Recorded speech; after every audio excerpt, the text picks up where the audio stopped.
The Wheel of Time Season 2 trailer is finally here. It's time to unravel it. This is Unraveling the Pattern. I'm Lauren. Please like this video, subscribe to Unraveling the Pattern, and consider donating to the WGA or SAG-AFTRA strikes through the provided links in the description. Special thanks to my Patreon and YouTube members. I will be donating any tips or supporter funds to the WGA and SAG-AFTRA strikes for the foreseeable future. Spoiler warning, this video will contain full spoilers and speculation for the first 2 seasons of The Wheel of Time on Prime Video and full story spoilers for the first 3 Wheel of Time books through the Dragon Reborn. Some minor spoilers and speculation will also be discussed regarding plot lines through the 5th Wheel of Time book, The Fires of Heaven. As always, if you'd like to remain completely spoiler-free, this video might not be for you.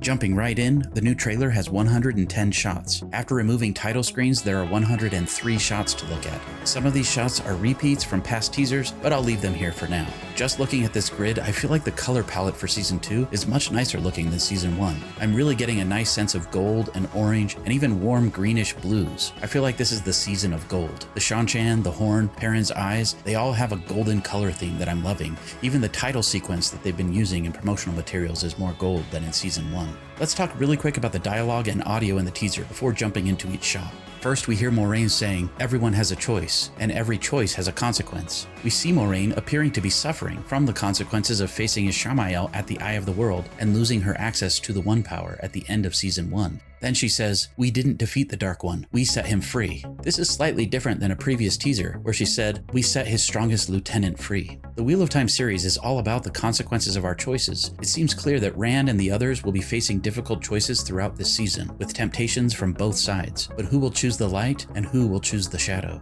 Nynaeve then says, "No one should have that much power." She could be talking about Rand or the Forsaken, but probably more likely the Aes Sedai or the Amarlin seat. Perhaps she's talking about the Black Aja. She then says, "Together we face the impossible, but now in our separate corners of the world." She's likely talking about the villagers from the 2 rivers. I love how they're always on Nynaeve's mind, and she continues to be a mother bear to the villagers. But I also like that she says that even though they're facing their own journeys separate across the world, they're doing it together. Remember, it was about them all. We hear Moiraine say, "Protecting Rand, guiding him, that is the only thing that matters." Then Swan says, "You can't control him." I'm not entirely sure that these lines actually happen at the same time, but it fits well. Moiraine wants control, and that's always been the case. Even though she's currently suffering the consequences of trying to control the Dragon Reborn in Season 1, she still thinks she can somehow force the wheel to her will. Swan understands, at least a bit better, that the wheel doesn't care what we want, as she told Nynaeve and Egwene in Season 1. Swan knows that Rand is tied to the wheel in ways that are out of her control. Will Moiraine learn to surrender to the wheel? Yes, she always says the wheel weaves as the wheel wills. Does she truly believe it? I believe we then hear Ishamael's voice saying, "You know you have something inside of you." Then we hear whispers of voices that I wouldn't have caught if not for the captions. The voices appear to be talking to Rand as he attempts to strangle Moiraine. The voices say,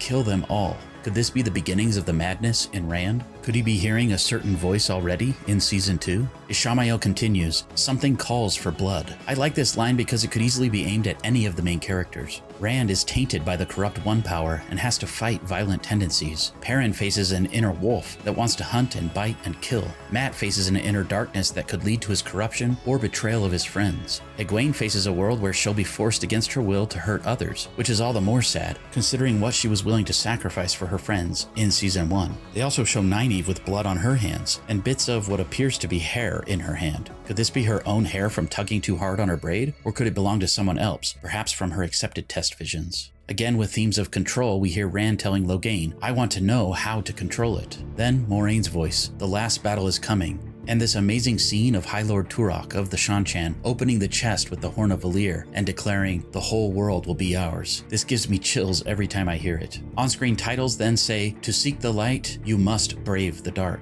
We hear Egwene say, "If our friends are in trouble, why would I ever stay here?" Again, in keeping with Egwene's love for her friends and willingness to do anything to help them. I'm guessing this is a direct response to Egwene being told by Liandrin that Rand is in trouble and needs her help. It appears that she's trying to convince Elaine to come along with her. We hear Moiraine say, "You have no conception of the power they wield," which we've heard in another teaser from long ago. I think she's probably talking about the Forsaken, but it could be the Aes Sedai or the people of her noble house in Cairhien. Lan reminds Moiraine, "You can't do this by yourself." Then we hear a voice, which I think might be Leandrin, but I'm not 100% sure. It could also be Sheriam, or maybe even Celine, who says, "There are many paths to walk through the night." I love how this has Lanfear hints, considering she is the daughter of the night. But also this could be referring to 90's accepted test or something else. What do you think this line is about, and who do you think says it? Then we for sure hear Leandrin saying, "It's not always the most powerful who write history, it's the ones who survive." Yep, this definitely sounds like something Leandrin would say. This also seems like a philosophy that the Forsaken Mogideon would agree with.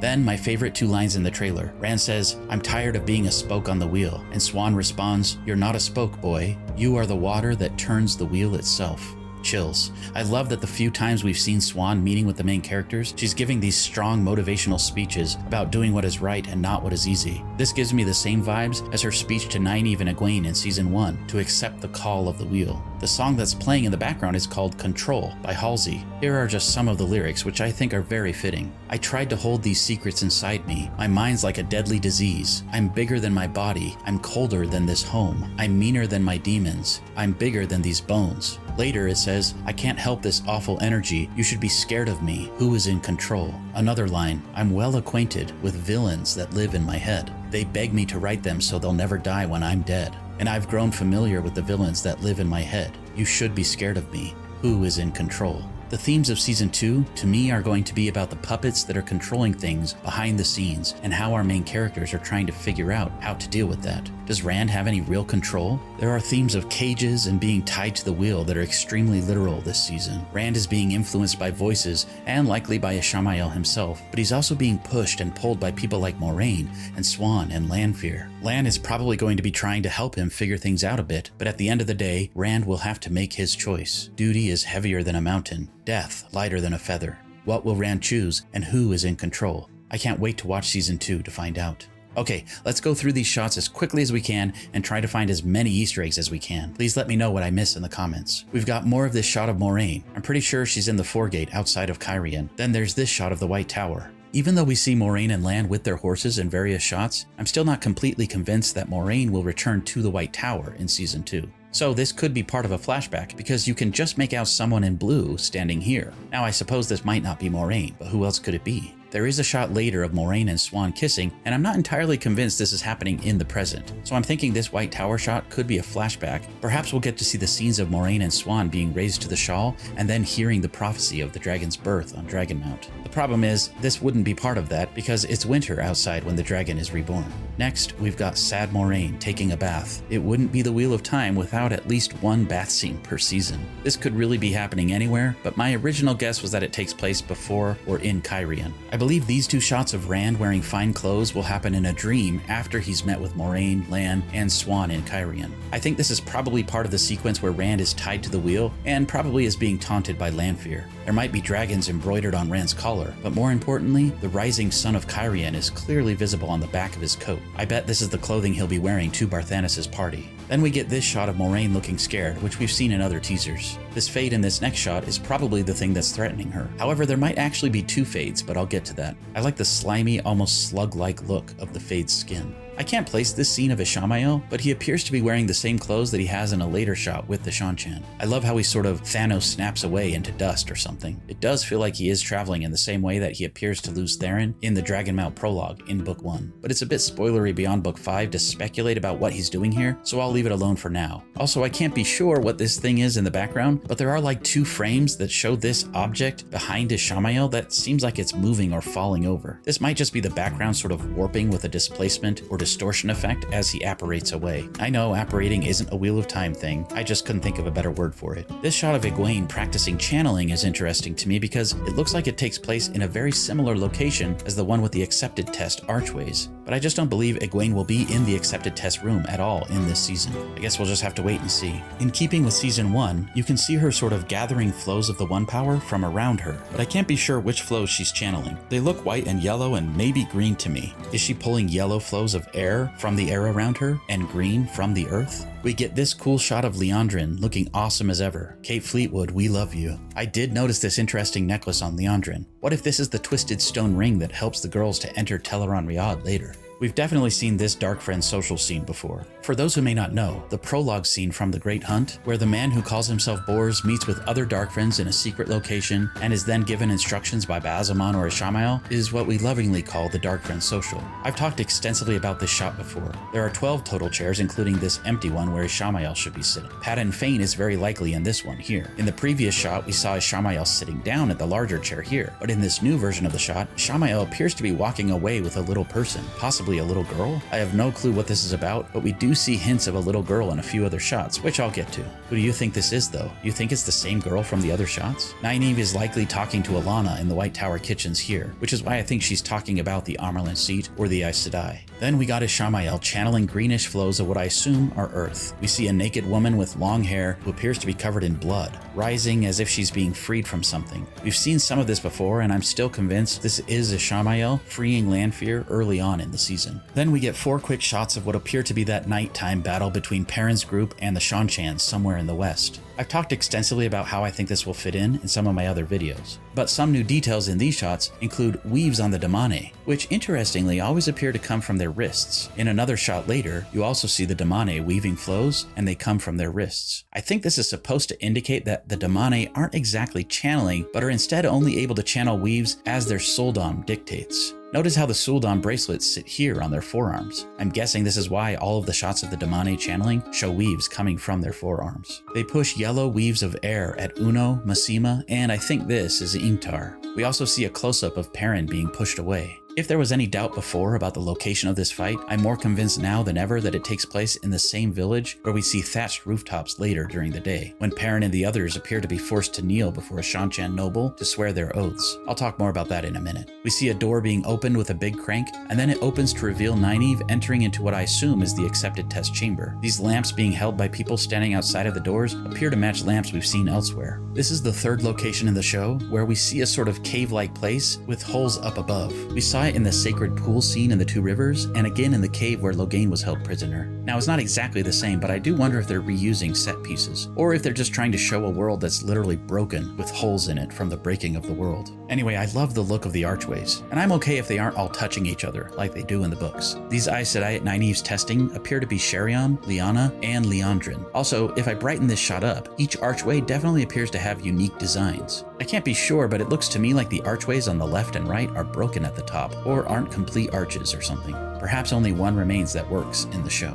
These next 3 shots confirm that the wide shot we got long ago of these people on horses are definitely part of Perrin's group. It's still weird seeing Perrin with a sword, but I'm hopeful he'll get his axe sometime in season 2. My guess is this is going to be happening early season as he and the Shienarans hunt for the horn. We see a shot of Selene or Lanfear hugging Rand. She clearly doesn't have the same ring-like thing on either of her hands that Ishamael has in his scenes, and that Lews Therin and Latra Posay had in the Age of Legends flashback cold open from the season 1 finale. She could be hiding it as part of her disguise, but I have a theory that she never got one because she was never given her honorific 3rd name during the Age of Legends. He seems pretty comfortable with her hugging him like this. It does give me damsel in distress vibes. I love this little sequence of Rand walking down the hallway here. I originally thought this was him doing his arrogant cat crosses the courtyard walk as he makes his way towards his meeting with the Amaryllis seat. But he's not wearing the same clothes in these hallway shots that he's wearing later when he meets with Siuan. He is wearing the same clothing as this shot when he's talking to Logain about learning to control the One Power. I still believe this all takes place in Cairhien around the same time. Lightning strikes over Tar Valon, revealing Dragonmount in the background. Then we see Moiraine on her horse, looking back as if she's being chased by something. I couldn't brighten this up enough to be sure if this is her white horse Aldib, but I'm guessing this is part of the sequence with the Fate from earlier. We see Moiraine once again blowing up at poor Lan as she continues to demand control over Rand while losing control over everything in her own life. I'm just guessing, but this might take place in or near Barthanes' manor in Cairhien. Siuan appears to be on the Amaryllis seat, but not in Tar Valon, as we see she's clearly not in the Hall of the Tower in a later shot. I'm still convinced Siuan will meet with Moiraine, Lan, and Rand in Cairhien, and apparently she brought a travel Amaryllis seat along with her. Rand is still wearing blue here, so I'm guessing this all takes place before he gets a new wardrobe in Cairhien. He appears to be losing control of weaves of fire in a room in an inn somewhere. I wonder if he'll accidentally burn his inn down. I like to see Moiraine following clues like burned down inns and a whole village of people getting married as she's searching for Rand. At first I didn't think there were any black lines of corruption in Rand's weaves, but they are visible between the orange. Perrin looks down at Hopper here, which has me all sorts of excited. I wonder if this is actually happening in the wolf dream. I love how we see Perrin's eyes churn to yellow as he appears to be connecting with or communicating with Hopper in some way. Rand tries to strangle Moraine, and he appears to be using flows of air. Black corruption can be seen in his flows. He's still got his blue shirt, so I'm guessing this happens before he meets with Swan and Kyrian. This shot of Egwene is just devastating. Seeing her captured and forced to do things against her will by the Shan-Chan is going to be horrible and awesome to watch. I can't wait for her character arc this season. In this shot, Nynaeve appears to be dropping a clump of her hair from her bloodied hands. At some point during her accepted test, I'm guessing she'll strip down from her novice white clothes and go through the test in her white shift. Do you think she's pulling out her own hair? Could this belong to someone else? Perhaps someone from one of her accepted test visions? I'm very curious about these two shots of Mat being tempted by the dagger. Could this be a flashback scene of him in season 1? We still don't know how Pat and Fane came across the dagger. I'm thinking this could also possibly be the scene when Mat is fully healed by a circle of Aes Sedai from the dagger in the White Tower, which would again mean that this would probably be a flashback. Alternatively, I like the idea that this is a dream or temptation coming from Ishamael. Finally, could this be a flicker scene? And I don't believe the fireplace behind Mat matches the fireplaces from the Dark Friends social scene. What do you think is happening here? This could be a lot of things, like maybe Rand saving Selene from Grolm or other creatures, maybe Trollocs, but I really hope that this is the scene where Rand sees the giant Chodan Kal statue being dug up somewhere outside of Kyrian, and he's tempted by its power. Selene looks like she's part scared and part excited, but what if she's actually worried for Rand in this moment, like in the book? He does appear to be channeling corrupted flows of fire. Now, I know some of you might think that Rand is in Tar Valon in some of these scenes, but I just don't buy it. If anything, I think Swan might bring Logain along with her to Kyrian to meet Rand, possibly without the Hall of the Tower's permission, which could eventually lead to the coup and the things that happened to Swan in books 4 and 5. I love that Rand will get a chance to chat with Logain. I wonder if he'll talk about that eerie scene on the streets from season 1. This is a smart move, I think, because it will establish Logain more firmly as he becomes more important later. By the way, if you're confused by all of my assumptions about locations and story arcs, you should really check out this video I made where I break down every teaser shot and promotional image that we've received before last week, and I attempted to predict the story and locations for season 2. There is a lot of evidence that supports the theory that Rand, Moraine, Lan, Swan, and now Logain will all meet in Kyrian. Check out my very detailed video for more information. I'll include a link in the description. This shot has me very intrigued. It helps to piece together a bunch of scenes that we've gotten from other teasers, but it also has me very worried for Uno. Is this Uno appearing to be napping or dead here? I really hope they don't kill off Uno. You can also see Perrin and Loial here. There appear to be 3 Damane and 3 Soldam in front of a giant palanquin where Suroth and Ishamael are standing. What if one of these dark-haired Damane back here is actually Egwene? And what if she's the one who was forced to kill Uno? What if this is what Perrin is reacting to in this clip from another teaser? I talk more about the order of how I think this will all go down in my story predictions video that I already mentioned. I just can't get over the massive size of High Lady Suroth's palanquin. Imagine having to be one of these Dako Vale who has to carry it. The Shan-Chan are truly a terrible force to be reckoned with. I can't wait to love to hate them, just like I did with the White Cloaks in season 1. I've talked at length about Suroth's nails and this shot in other videos if you'd like to learn more. I absolutely love this scene of High Lord Turok opening the chest that contains the Horn of Valir. I talked about this as well in another video yesterday. His line about how the whole world will be ours just gives me goosebumps. Also, it looks like we finally know what that behind-the-scenes head prop was for from the season 2 wrap video. Turok has some awesome-looking scars or tattoos. I also can't get over how otherworldly the Shan-Chan look. These weird-looking animal horn-like details on Turok's armor are just awesome. It just makes you wonder what kind of beast would make this sort of ribcage-looking armor and these antlers. I talked about this sequence in more detail in my video yesterday, but once again, notice how the Damane weaves only appear to come from their forearms, where the Soldam is wearing her Idam bracelet. I talked more about the pacifier-looking things in my other video as well. I can't be sure because there's literally just one frame of it, and it's blurry, but Nynaeve might actually be behind Egwene and Elaine here, in her gray cloak that we saw in this promotional image. The Waygate is just barely visible here. We weren't sure about what was happening with Egwene in the promotional shot, but it looks like she's weaving a shield of air to protect herself and Elaine from fire weaves coming from the Shan-Chan channelers. And then that's immediately followed by a very fast shot of Nynaeve bursting with power and decimating a few Trollocs in what appears to be a Two Rivers set. I'm guessing this is part of Nynaeve's accepted test, where she'll face what was back on Winternight, but this time she'll have the one power at her disposal. I don't know how many Trollocs we'll see in season 2, but at least we got about 3 frames of them here. And check out those Trolloc hooves, Daniel Green. I love how this shot of Nynaeve mirrors the shot of Egwene suffering in a similar way later. This season really is going to be devastating for all of the characters. This shot fades into a shot of White Cloaks charging into fog. If this isn't just after the Horn of Valyr is blown, I'll eat my hat. Then this fades to Liandrin standing at the literal Flame of Tar Valon that was featured in Season 1, where all of the Aes Sedai rings seem to be recycled into an endless ring of molten gold. I wonder why Liandrin is here. Is she holding a ring in her hand? Perhaps she's forging rings that will then be given to Elaine and Egwene on their journey to Falma. Maybe the Shan-Chan are expecting her to deliver 3 Aes Sedai, and so she's going to give them these 3 girls and pretend that they're Aes Sedai. Then maybe they'll continue to use their rings and pretend to be Aes Sedai throughout the show. And then these confusing shots of a little girl running and Perrin chasing after her. At first I thought maybe these 2 shots weren't part of the same scene, but you can see the girl in the first few frames with Perrin here. I wonder if Perrin will be experiencing similar temptations like the ones Rand faced at the end of Season 1, where he'll see hints of what might have been or what might be. There has been speculation that Layla, Perrin's wife from Season 1, was pregnant before she died.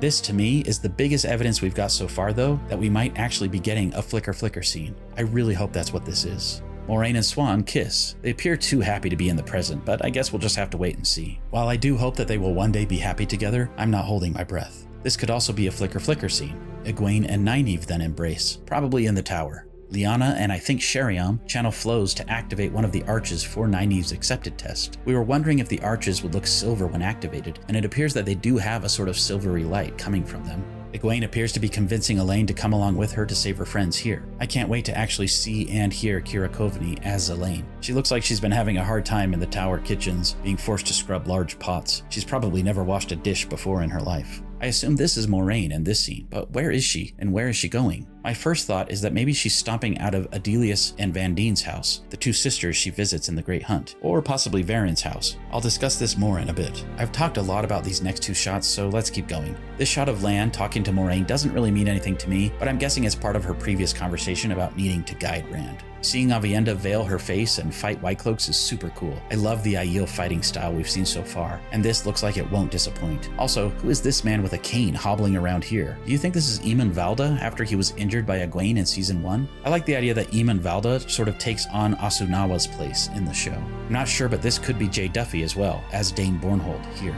I'm trying to rush through these as fast as I can, so I'm sure I'm missing a lot. I've talked a lot about this scene of Nynaeve using a sword, probably training with warders in the tower. I think she's probably trying to work through her block, and she'll probably learn that anger is what gives her the ability to channel. Perhaps this is part of that. Okay, these next 2 shots are very exciting to me because I've been wanting to see Lan facing against a Fade since Season 1. And if I brighten these up, it appears like he's not fighting 1, but possibly 2 Fades. Or is this someone else? Notice how Lan is holding 2 swords? One of them appears like it might be a black sword, possibly one of the Fade's weapons. However, I have a theory that this could be Varen's or one of Adelius or Vandine's warders, but I'll get to that in a minute. We've got a cool shot of Tar Valon at night, and Liandrin sneaking around in the streets. I wonder if this has something to do with the man in North Harbor that Moiraine mentioned in Season 1. I'm really looking forward to seeing how Liandrin's character will be expanded. She's another one that I just love from the show that I never really cared for in the books. I also thought this could be a scene of her sneaking away towards the Waygate, along with Egwene, Elaine, and probably Nynaeve following behind her. We've seen this shirtless shot of Rand before. Go ahead and stare before we move on. While I used to think that this was a shot of him in Falma later, because I thought it matched the room where we see Min and another taser with part of her head shaved, I now think this takes place in the same inn where he loses control of the Weaves of Fire from earlier. That means Selene might actually be sharing a room with him and sleeping with him in Season 2. My loins are girded. How about yours?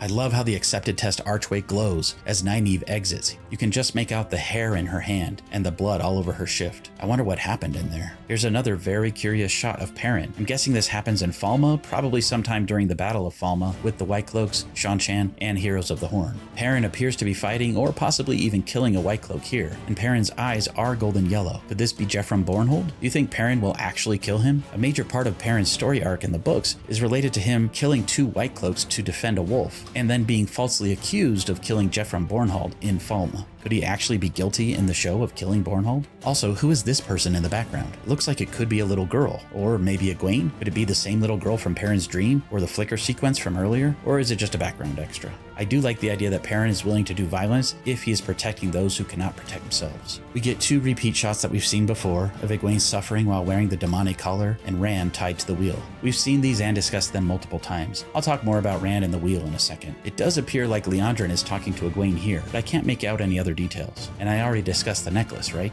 I love this sequence of Rand facing High Lord Turok. In a very quick flash, we see an Old Tongue inscription on Turok's sword and a heron mark, but I haven't yet been able to translate it. Also, I can't be sure because of the motion blur, but I think this is a heron marked straight sword and not a katana style curved sword, which is exciting to see. Okay, we've talked a lot about Rand being tied to the wheel, but in this scene you can just make out someone with an odd shaped head cover sitting on a throne in front of Rand. I'm sure this is Lanfear taunting Rand, but the head cover makes me think that she might be linked to the Shan-Chan in some way. I still hold out hope that Selene and Lanfear are not played by the same actor, and that perhaps High Lady Suroth is also Lanfear. That would explain why Ishamael is so close with her in the other shots we've discussed. One last thing about this shot. I think it happens in a dream, but do you think this is in the Aiel waste? I like the idea that this is our first look at the waste in the show. What if there's a fog-covered city just off to the side over here? I can't be sure, but this might be fog, or possibly a beach or just sand.